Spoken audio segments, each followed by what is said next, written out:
Bueno, ¿cómo están mis amigos y hermanos? ¿Bendecidos? Macarios, eso también. Qué bueno que a través de la semana hemos ido corroborando ese gran nombre que el Señor nos coloca a todos nosotros, ¿verdad? Macarios, bienaventurados. Hemos visto 6, bueno, con la de esta noche serán 6 bienaventuranzas y mañana estaremos concluyendo. ¿Y qué les parece, mis hermanos, la palabra de Dios con cada una de las bienaventuranzas que el Señor nos ha dedicado a través de estas noches? Precioso, ¿verdad? Preciosas promesas, preciosa esperanza que hay en cada una, pero también hay condiciones, hay un énfasis de exhortación, de advertencia en algunos casos también. Y esta noche vamos a estudiar la sexta bienaventuranza que está en Apocalipsis 22, 14. Voy a invitarles a inclinar su rostro un momento para orar y así comenzar el estudio de esta noche. Oh Padre de amor, gracias te damos por la semana que ha transcurrido. Hemos tenido diversos afanes durante esta semana, pero también cada noche hemos estado aquí juntos. Así que hemos tenido una buena semana y ahora queremos tener un hermoso sábado, Señor. Un sábado de bendiciones espirituales por estar en comunión contigo, estar en comunión con nuestros hermanos y hermanas en Cristo y también, Señor, estar una vez más escudriñando tu palabra, estudiando acerca de todo aquello, Dios, que tú has dispuesto para aquellos que decidamos serte fieles y ser hombres y mujeres que podamos heredar todo lo que tú has dispuesto para tus redimidos, para tus escogidos. Señor, en esta noche manifiéstate poderosamente por lo de tu Espíritu Santo en cada uno de nuestros corazones. Lo pedimos en el nombre de Jesús. Amén. Amén.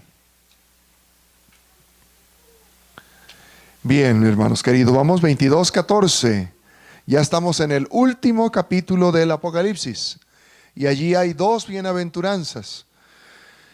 Vamos a ver esta bienaventuranza, que también en la letra tiene un mensaje muy hermoso. Y en la aplicación, en el contenido, lo es más todavía. Apocalipsis 22:14. Si lo tenemos, decimos amén. Amén. Vamos entonces a leer. Bienaventurados los que lavan sus ropas para tener derecho al árbol de la vida y para entrar por las puertas de la ciudad. Ya el capítulo anterior ha descrito la Nueva Jerusalén.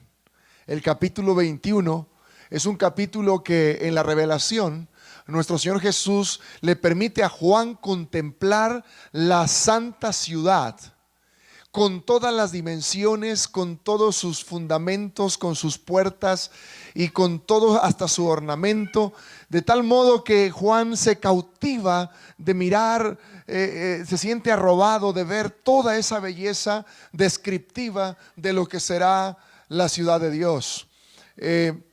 Y ahora cuando ya hay otros detalles que en el capítulo 22, donde le presenta también el río de vida, le presenta también las calles de la ciudad, el árbol de la vida que produce los 12 frutos, todo eso lo mira.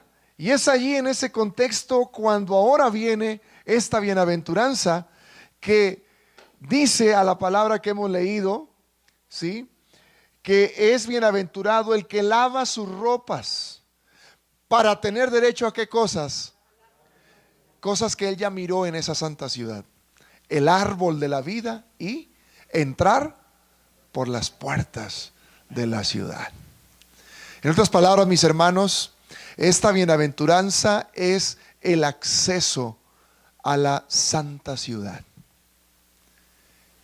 Es el acceso literal para aquellos redimidos que podrán finalmente volver a tomar del fruto del árbol de la vida que le fue negado el acceso a nuestros primeros padres después que pecaron.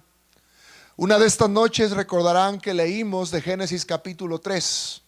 ¿Qué pasó cuando nuestro Señor ya los vistió con aquellas pieles, sacrificando los primeros corderos, haciendo ya eso un anticipo de lo que significaría también el sacrificio del cordero para perdón de los pecados? Vimos allí, después de ese texto, que nuestro Dios ordenó que cuidaran el acceso del Edén, del huerto. Que entrara alguno de ellos o los dos y comieran del árbol de la vida y perpetuaran el pecado eternamente. Así tuvo que hacer el Señor. Y había querubines con las espadas allí desenvainadas y resplandecientes que impedían desde entonces el acceso al huerto del Edén. Ahora ya no será el acceso a un huerto, ahora será el acceso a la ciudad de Dios. Bienaventurados, porque después de lavar las ropas podremos entrar, comer del árbol de la vida, entrar por las puertas de la ciudad de Dios. Y mis hermanos queridos, para poder entender esta parte de lavar sus ropas, tenemos que mirar unos capítulos anteriores, ir a unos capítulos antes más bien. En el capítulo 7 de Apocalipsis, vamos a ir ahora juntos para estudiar allí algunos versículos que nos hablan justamente de la gente vestida con ropas blancas, que es una gran multitud, y también lo que significa lavar las ropas. Vamos a ver Apocalipsis capítulo 7. Apocalipsis capítulo 7. Vamos a leer desde el versículo 9 en adelante. ¿Estamos listos? Muy bien, vamos. Después de esto miré, y he aquí una gran multitud, la cual nadie podía contar, de todas naciones y tribus y pueblos y lenguas, que estaban delante del trono y en la presencia ¿de quién? Del Cordero, vestidos de ropas blancas y con palmas en las manos. Y clamaban a gran voz diciendo: la salvación pertenece a nuestro Dios, que está sentado en el trono y al Cordero. Una vez más aparece el Cordero. Y todos los ángeles estaban en pie alrededor del trono, y de los ancianos y de los 4 seres vivientes, y se postraron sobre sus rostros delante del trono y adoraron a Dios, diciendo: amén. La bendición y la gloria y la sabiduría y la acción de gracias y la honra y el poder y la fortaleza sean a nuestro Dios por los siglos de los siglos. Amén. Entonces uno de los ancianos habló diciéndome: estos que están vestidos de ropas blancas, ¿quiénes son? ¿De dónde han venido? Yo le dije: Señor, tú lo sabes. Y él me dijo: estos son los que han salido de la gran tribulación y han lavado sus ropas y las han emblanquecido en la sangre del Cordero. Lavar las ropas no es una acción propia. No significa que lo hagamos con nuestra fuerza ni con nuestro mérito. Es por lo que Cristo Jesús ya hizo en la cruz del Calvario, al dar su sangre expiatoria para perdón de nuestros pecados. De tal modo que, aunque suena contra lógica decir que se puede emblanquecer algo con la sangre, en este lenguaje bíblico, para poder entender lo que significa que nuestro Señor Jesucristo nos ha purificado y nos ha dado la victoria, hermanos queridos, sí, nuestra ropa se emblanquece con la sangre de Cristo Jesús. Y quiero decirles, mis hermanos, que el color blanco tiene un significado muy especial en la historia bíblica, en la historia de los ejércitos, de las batallas, de las conquistas, ¿sí? Siempre las celebraciones eran con esa ropa blanca. Y cuando llegaban los ejércitos vencedores de regreso a su ciudad, al entrar con esas ropas también había gente con las palmas y se agitaban para dar la bienvenida a los vencedores. Así que tiene ese significado la ropa blanca, victoria. Pero el segundo significado es purificación, limpieza, pureza. Y no podemos mirar ahora todos los aspectos de las leyes ceremoniales, rituales que existieron en el Antiguo Testamento, pero solo puedo decirles que hay muchas referencias cuando usted mira el libro de Levítico, el libro de Números también, todas las especificaciones que tenían que ver con la limpieza. Y en cada vez de que alguien necesitaba una purificación, debía lavar sus ropas. Aún en el hecho de tocar, por ejemplo, algo muerto, ¿sí? Un animalito, una persona, tenía que lavar la ropa. Sí, tenía que ver también con el asunto sanitario de los hombres, las mujeres, ¿sí? También después de todo el periodo de una dama, por ejemplo, periodo menstrual y otras situaciones que vivían también los varones, debían lavar las ropas. No solamente tenía que ver con una limpieza física, corporal, sino que tenía siempre un contexto de que debía que estar limpio para poder presentarse a Dios nuevamente. ¿Me explico? Eso era importante. Todo estaba en torno a cómo debíamos estar delante de Dios, no delante de la demás gente.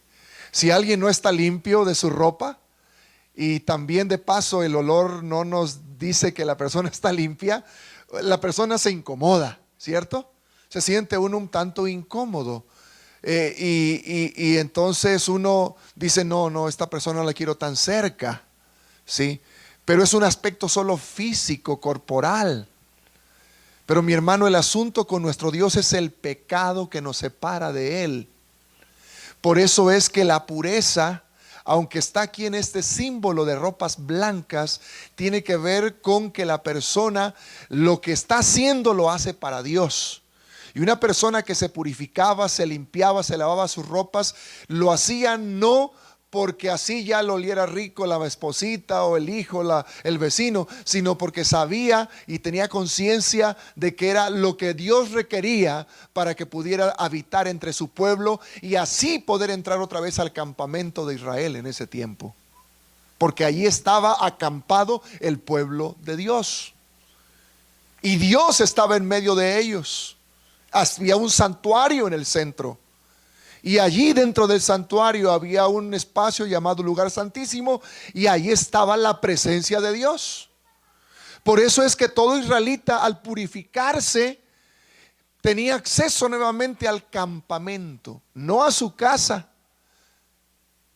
no a las demás personas, aún al campamento. Podía volver a estar en medio del pueblo, pero sobre todo en la presencia de Dios. Y en este caso la bienaventuranza indica que al tener lavadas las ropas puede entrar a la santa ciudad. ¿Por qué, mis hermanos? Porque en esta visión del cielo, dígame, ¿quién está allí en el trono? Lo acabamos de leer.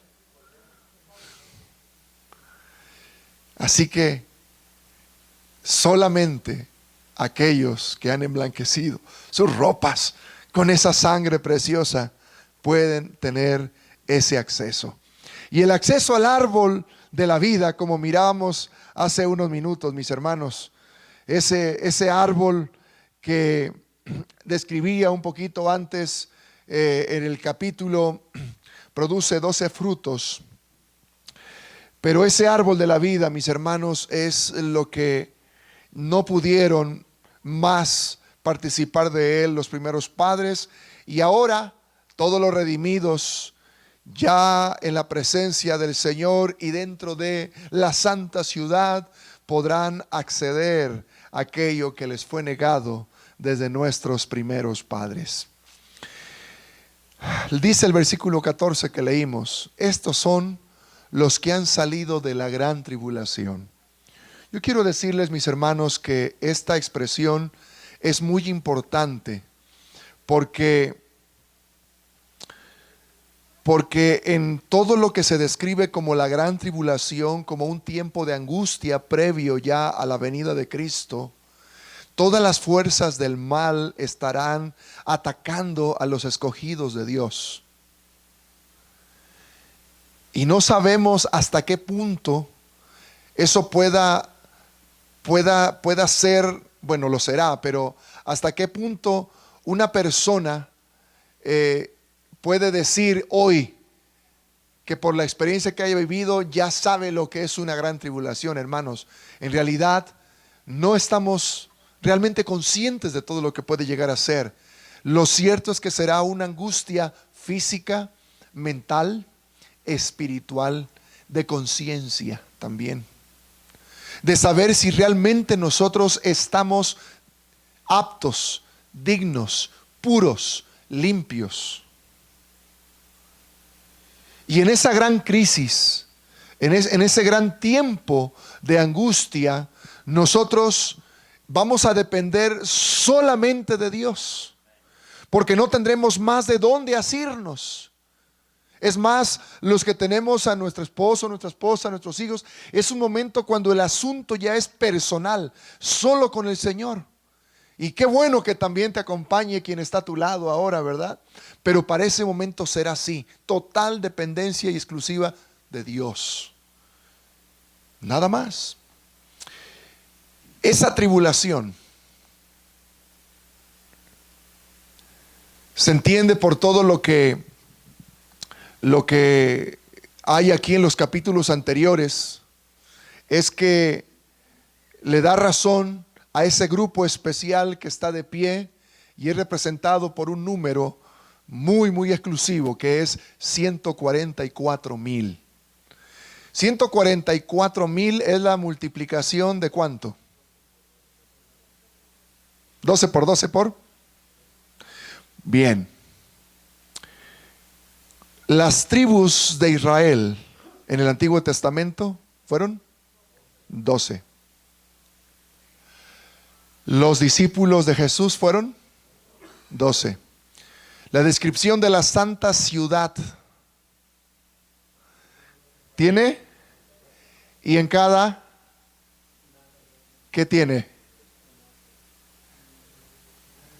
El nombre de. Muy bien. Mis hermanos, en este número estamos hablando de la totalidad de lo que el Señor denomine sus escogidos, sus elegidos, de todas las edades, tanto del Antiguo Testamento para nuestro estudio como del Nuevo Testamento, y por supuesto también todos los que están fuera de lo testamentario, antiguo o nuevo, porque allí está una vez más la totalidad. El número 12 en la Biblia es de totalidad. Así que ahí está ese grupo especial. Y ese grupo especial está incluido entre esa gran multitud. Algunos estudiosos, algunos comentaristas tienden a hacer una separación. Pero cuando ya hablamos de la gran multitud y todos los que están aquí ya victoriosos, hermanos, estamos entendiendo que también están allí los 144,000 que representan ese grupo que estará de pie, aquellos que no habrán muerto. Y como hay características especiales que tienen que ver con la pureza total de ese grupo, es por eso que se dice que han lavado también y han emblanquecido sus ropas en la sangre del Cordero. Así que, mis hermanos, esto es algo muy, muy notorio, muy especial, de que la tribulación de la que se ha salido, de la que han venido, es terrible, pero finalmente se están de pie, se están de pie. Ahora, en esta sección también, por eso algunos decían de repente, bueno, pero esto se referirá solamente a los 144,000. No, como ya se dice aquí arriba, que es una gran multitud, pero dentro de toda esa gran multitud también están los 144,000 que han ya lavado las ropas y las han emblanquecido en la sangre del Cordero. Oh, mis hermanos, el manto lavado, las ropas lavadas en la sangre de Cristo es la condición para vivir en la Nueva Jerusalén. Y esto lo entendemos porque desde el profeta Isaías, él decía en Isaías 61:10, me vistió con vestiduras de salvación. Una frase muy hermosa también. Solo los lavados en la sangre del Cordero tienen acceso al árbol de la vida. La salvación del pueblo de Dios y su acceso a la Nueva Jerusalén es el resultado de lo que Cristo ha hecho por ellos, más bien de que lo que ellos hicieron por sí mismos. Y yo quiero mirar con ustedes ahora, hermanos, un texto que está en Zacarías 3. Vamos allí, por favor. Zacarías 3. Vamos al Antiguo Testamento.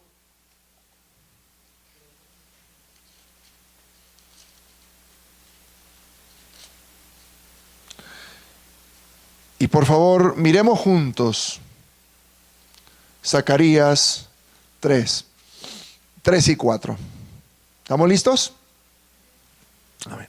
Dice la palabra de Dios: y Josué estaba vestido de vestiduras viles, y estaba delante del ángel, y habló el ángel, y mandó a los que estaban delante de él, diciendo: quitadle esas vestiduras viles. Y a él le dijo: mira, que he quitado de ti tu pecado, y te he hecho vestir de ropas de gala. El pecado ha hecho la separación entre nosotros y nuestro Dios. El pecado, mis hermanos, tiene como paga la muerte. Pero la vida está en la sangre que Cristo Jesús derramó por nosotros, para poder perdonar nuestros pecados. Y lo que estamos mirando aquí justamente es que cuando dice que le quite las vestiduras viles y le dé las ropas de gala, le dice esa frase directa y específica, clara: mira que he quitado de ti, ¿qué cosa? Tu pecado, tu pecado. El pecado nos mancha, nos quita la pureza delante del Señor. Y esto nos recuerda también lo que tenemos en Apocalipsis 3, 18 y 19. Vamos también allí, mis hermanos. Apocalipsis 3, 18 y 19. Es un mensaje para la iglesia de la Odisea. Ayer miramos también, antier y ayer vimos el versículo 20, antier, ayer el 21, cuando hablábamos también de cómo el Señor nos invita a sentarnos en su trono. Pero ahora miramos los versículos anteriores y ven ustedes lo que dice el 18 y 19. Por tanto, yo te aconsejo que de mí compres oro refinado en fuego para que seas rico, y vestiduras blancas para vestirte, y que no se descubra la vergüenza de tu desnudez. Unge tus ojos con colirio para que veas. Yo reprendo y castigo a todos los que amo. Sé pues celoso y arrepiéntete. Mire usted, querido hermano y amigo, algo que miramos una de estas noches, pero ahora lo vemos en este contexto de la sexta bienaventuranza, cuando dice: para que seas rico, y vestiduras blancas para vestirte, y que no se descubra la vergüenza de tu desnudez. Y cuando referíamos el pecado de Adán y Eva y la desnudez que ellos descubrieron y la voz de Dios llamándoles ellos escondidos, y finalmente salen y cuando el Señor les interroga dicen: es que tuvimos miedo, teníamos vergüenza, vimos que estamos desnudos. ¿Y quién te dijo? Bueno, entonces en ese diálogo el Señor sabemos que hace algo para cubrir esa desnudez. El sacrificio que se hizo para cubrir esa desnudez y darle aquellas pieles. Y aquí vemos que dice: vestiduras blancas para vestirte y que no se descubra la vergüenza de tu desnudez. Mis hermanos, la vergüenza de nuestra desnudez es un resultado del pecado. Con el pecado ha venido la morbosidad y todo lo que pueda estar en una connotación de la sexualidad de una manera distorsionada. Yo tuve una conversación hace tiempo con una de mis niñas y me acuerdo que decían: pero es que papá, en el plan de Dios, entonces era que nosotros no usaríamos ropa alguna vez, tan linda que es la ropa. Y le digo: pues lo que yo te puedo decir solamente es que el clima del Edén era un clima perfecto. No estaban los abruptos de los extremos, ¿no? de climas como el que yo sentí aquí cuando llegué el domingo. Sí, y estábamos a 20 y algo, y qué duro eso. Hoy está más. Le dije a mi padre cuando hablé con él: no, está bien caliente, está a 44. Pero ya probé los 20 acá. ¿Y qué? ¿Por qué digo esto? Porque si usted mira su cuerpo, su organismo, ¿verdad? Externamente, usted se da cuenta de que nuestro Dios diseñó nuestro organismo para que tuviera toda la protección. La protección. ¿Usted se ha fijado eso? Toda la protección. ¿Sí? Nuestras pestañitas, nuestras cejas, hasta a veces algunos pelitos aquí que no son muy estéticos, ¿verdad? Pero también en las fosas nasales tienen su función de protección. Lo mismo acá en nuestras orejas. Y bueno, donde quiera que usted observa, se da cuenta de que el diseño del cuerpo humano, nuestro Dios lo hizo de tal modo de que realmente no deberíamos haber ocupado ropa, de haber seguido como era, ¿verdad?, en el principio, y Adán y Eva no hubieran pecado. Pero el pecado llega, y llega entonces la desnudez, aparece esa palabra, y la vergüenza. Y mis hermanos, cuando nosotros estamos alejados de Dios, cuando nosotros reconocemos nuestra condición pecaminosa y vemos que realmente no tenemos nada bueno en nosotros y que no podemos hacer algo para cambiar nuestra condición, es que entendemos que esa condición de vergüenza y desnudez es una condición de miseria, es una condición miserable, es una condición de pobreza total. Y solo lo que el Señor nos provee es lo que puede hacer la diferencia. No hay más. Solo lo que el Señor tiene para que podamos nosotros cubrir nuestra desnudez, para quitar nuestra vergüenza. Hermanos, eso es todo y suficiente para que tú y yo podamos vivir con la frente en alto, para que podamos alzar la cabeza. ¿Se acuerdan de la mujer adúltera de San Juan capítulo 8? Decíamos que literalmente esa mujer había sido sacada de su lecho, prácticamente desnuda. Iba a morir. La vergüenza porque estaba delante de la gente. Pero Jesús, a diferencia de todos los otros, que fíjese lo que le decían, para que se acabe la vergüenza, para que se acabe la desnudez, para que se acabe la miseria que esta mujer representa, debe morir. Y debe morir bajo piedras, lapidada. Tenía que apedrearla. Pero Jesús dice, no, yo tengo la solución para ella. Yo tengo la solución para quitar su vergüenza y para cubrir su desnudez. Y es el perdón. Y por eso Jesús le dice, levántate, vete y no peques más. Cristo tiene la solución.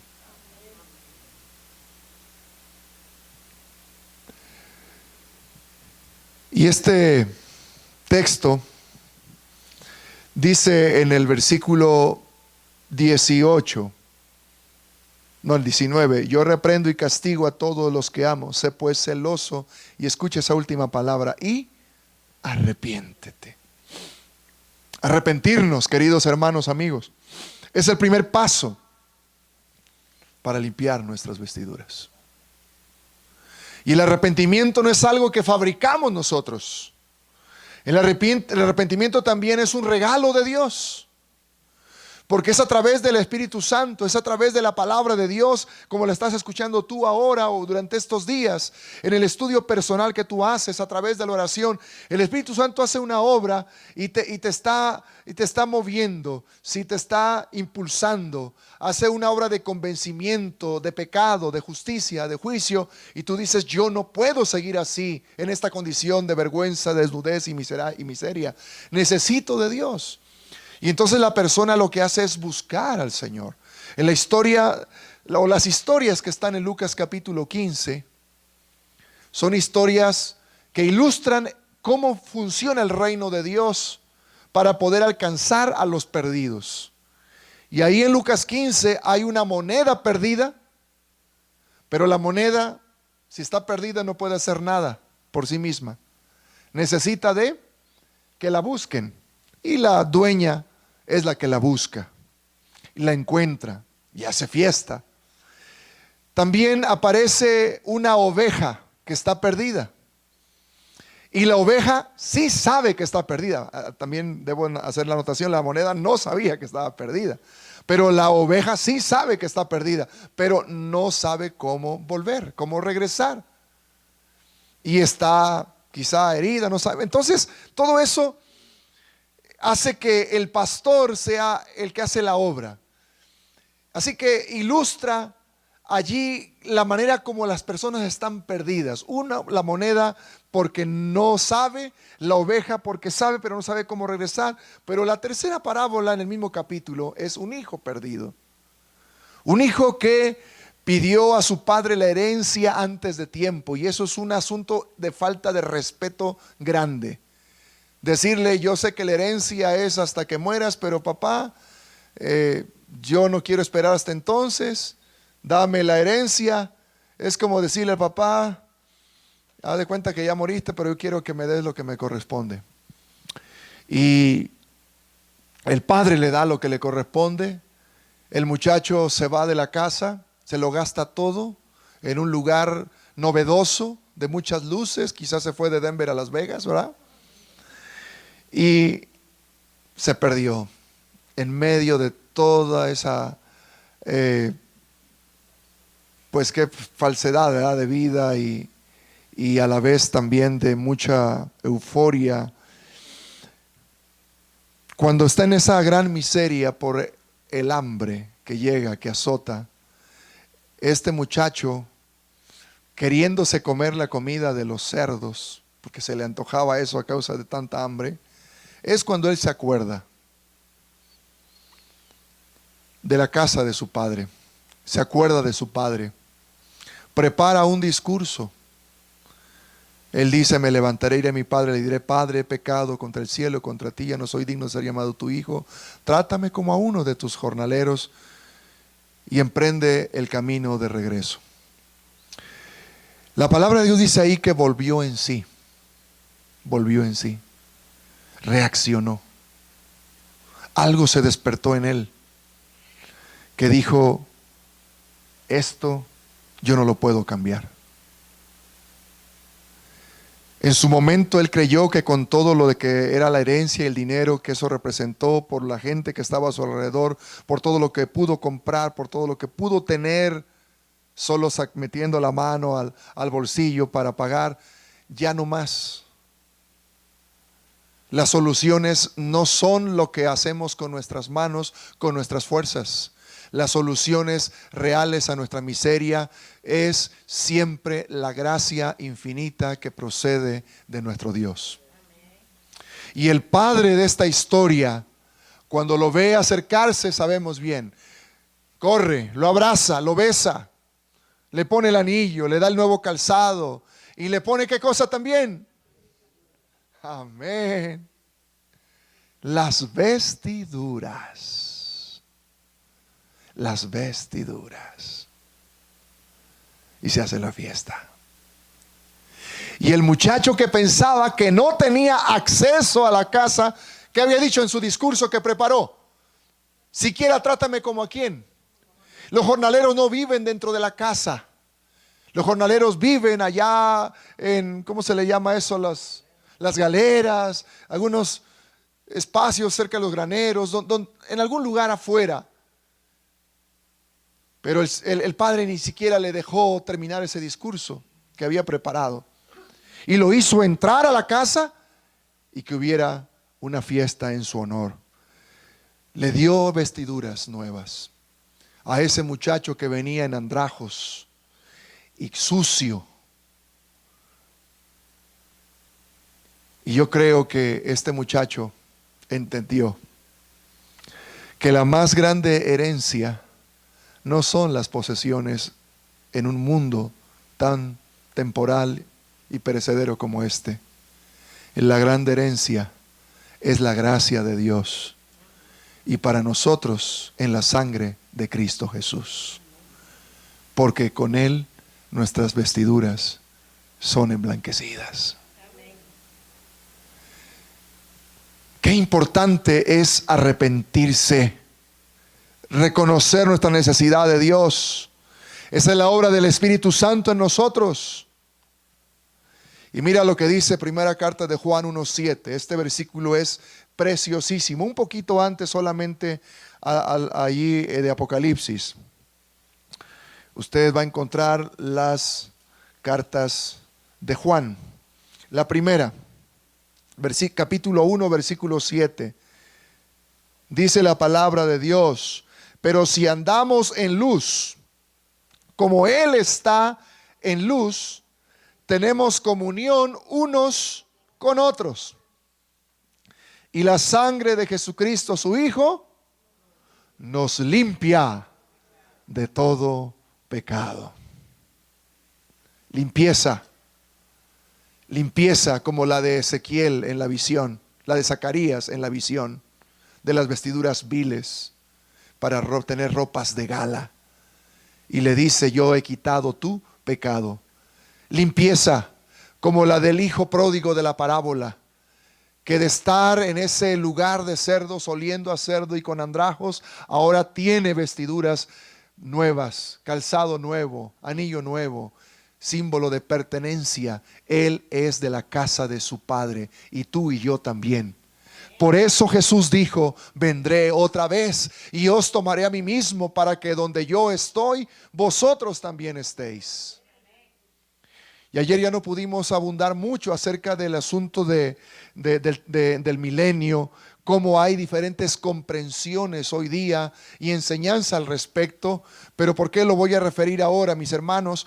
Porque cuando nosotros tenemos la certeza de que las moradas que el Señor ha preparado están en los cielos, en el reino de los cielos, es porque Jesús dijo allí en San Juan 14, 1 al 3: Voy pues a preparar moradas para vosotros, y si me fuere y os prepare lugar, vendré otra vez. Esa es la certeza de que sí estamos en camino al cielo. Y si nuestras ropas están emblanquecidas en la sangre del Cordero, accederemos al árbol de la vida y entraremos por las puertas de la santa ciudad. Pero les refiero a este asunto del milenio por estas comprensiones y enseñanza que hay, ya que hay algunos que son premileniaristas y piensan que el milenio ya se está viviendo desde ahora. De algún modo eso ya se está realizando, y así lo enseñan. Otros se les llama amilenialistas, algunos que también consideran que esto tiene que ver con la venida de Jesús, pero que el milenio en realidad va a ser en la tierra. Cuando estudiamos ayer que a dónde van los redimidos, los muertos en Cristo y los que hayan estado de pie, van al cielo para pasar esos 1000 años. Y lo que va a ocurrir allá también lo miramos, ¿no? Todo el tiempo en que ellos van a estar participando también de ser reyes y sacerdotes, porque estarán parte del juicio para conocer qué fue realmente lo que pasó por todos aquellos impíos y pueda corroborarse la justicia de Dios.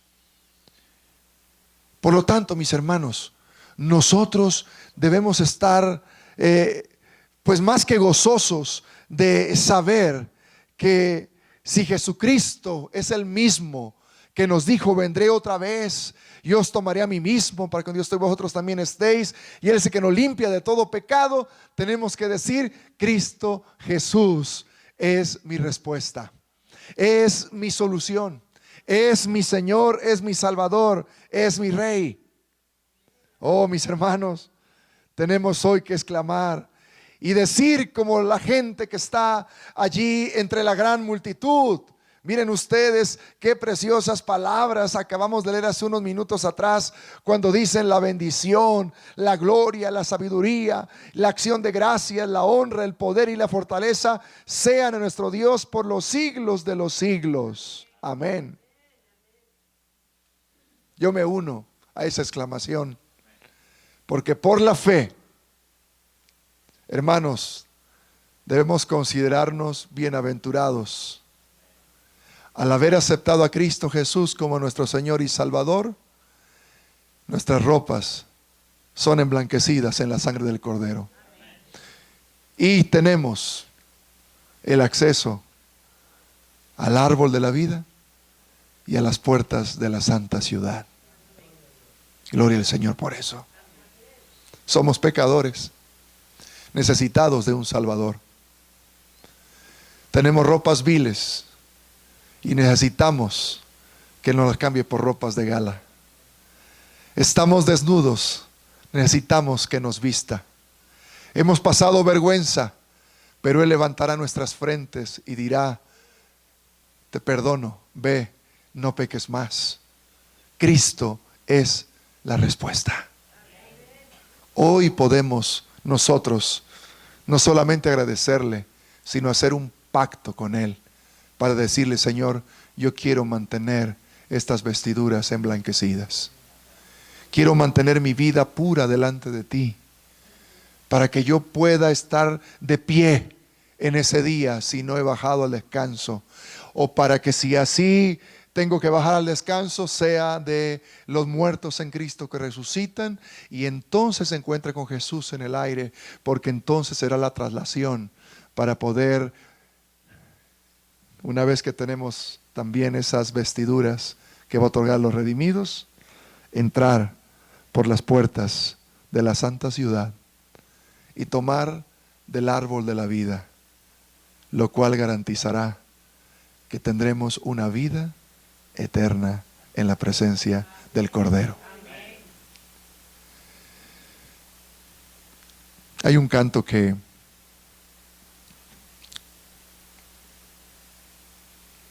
tengo aquí, que escribí hace muchos años, y justamente le titulé: Cristo es la respuesta. Pero solo antes de compartirlo, de cantarlo, Esta noche, en el nombre de Jesús, yo quiero decirle a usted, levántese y diga: Señor, hoy acepto esas vestiduras y te pido que las limpies, que las emblanquezcas en la sangre que tú derramaste en la cruz. Te necesito, Señor. Yo no quiero vivir un cristianismo sin Cristo. Un cristianismo sin Cristo es solo religión. Es algo vacío, es algo hueco, es algo de apariencia. Un cristianismo con Cristo es una vida en la que nosotros todos los días somos purificados en la sangre del Cordero. La salvación no es una experiencia de un momento, de un día. Lo que ocurre en un momento solo es la conversión. Pero el proceso de la santidad te lleva el resto de tu vida y el resto de mi vida. Y sin santidad no podremos ver al Señor, mis hermanos. Y la santidad es la pureza. La santidad es estar apartado para el Señor siempre, cada día, cada momento. Y eso solamente el Espíritu Santo es el que nos lleva para estar en comunión con Él, en la lectura de la Biblia, en la oración.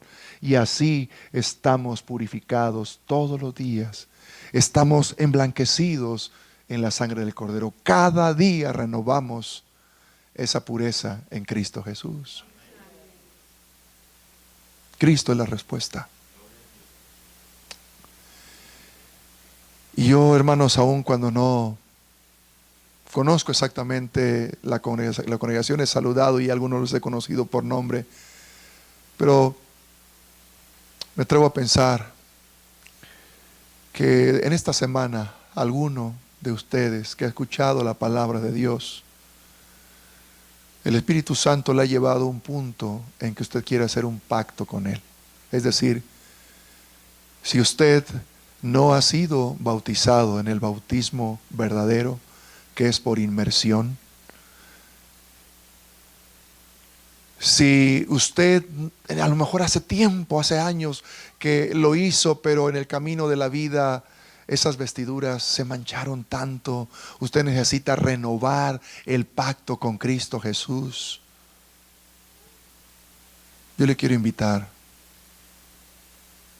para que usted emblanquezca hoy su vestimenta en la sangre del Cordero y que usted pueda hacer ese pacto con Jesucristo. ¿Quién quiere hacerlo, hermano? Hermano, ¿tú quieres hacerlo? Ven al Señor. Señor te bendiga. ¿Alguien más?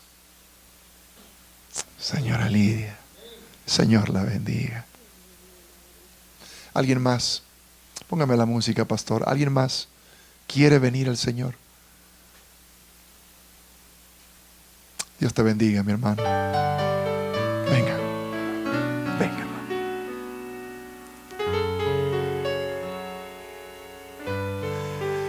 Mientras estás escuchando el canto, puedes seguir viniendo. ¿Quién puede darte felicidad si este mundo es solo maldad? La respuesta es Cristo, fuente de verdad y fuente de la vida y la felicidad.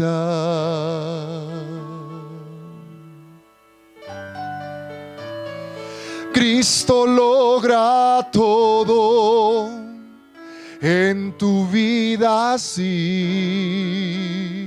Si tú le pides, venga a morar en ti. Cristo da al corazón razón para latir.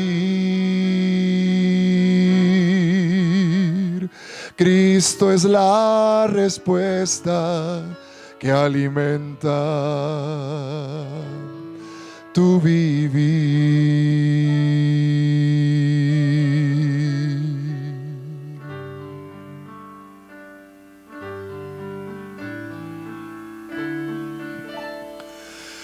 Muy pronto este mundo se terminará y los redimidos entraremos a la santa ciudad. Solo a los que acepten sus ropas lavar en la sangre del Cordero y vivir con Él la eternidad.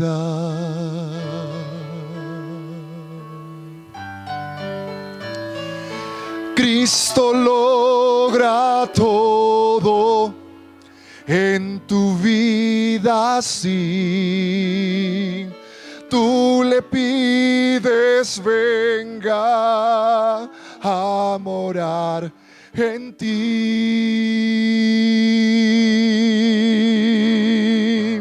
Cristo da al corazón razón para latir.